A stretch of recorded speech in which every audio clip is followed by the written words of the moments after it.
Ya, pemirsa, Otoritas Jasa Keuangan menyatakan investor retail telah mendominasi pasar modal di sepanjang tahun 2020.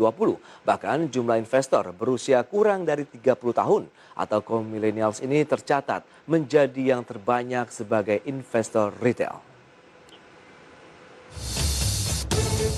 Otoritas Jasa Keuangan menyatakan kaum milenial yang berusia kurang dari 30 tahun telah mendominasi jumlah investor retail di pasar modal Indonesia selama tahun 2020.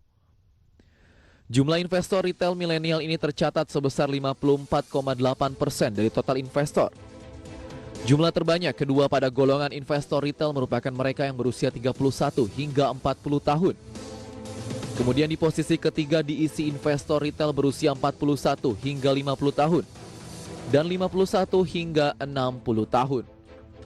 Porsi investor retail secara keseluruhan juga semakin mendominasi pasar modal hingga mencapai 75,83% per November 2020, naik signifikan dibandingkan tahun 2019 lalu sebesar 54,88%.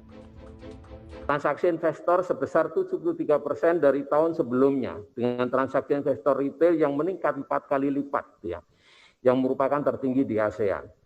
Di samping itu juga jumlah investor pasar modal naik 56% dibandingkan tahun lalu menjadi 3,88 juta dan didominasi oleh domestik yang berumur di bawah 30 tahun atau milenial yang tercatat sebesar 54,79% dari total investor. Di samping itu juga penawaran umum di pasar modal tercatat 53 emiten baru dengan 51 perusahaan tercatat di bursa.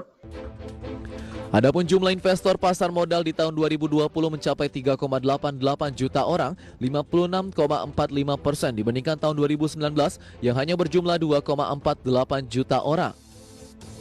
Sementara itu, Bursa Efek Indonesia mencatat peran investor retail yang cukup signifikan, di mana dari 3.491 triliun rupiah, jumlah kepemilikan saham yang tercatat di bursa, 50,44% milik investor retail domestik, sedangkan 49,56% dimiliki investor asing.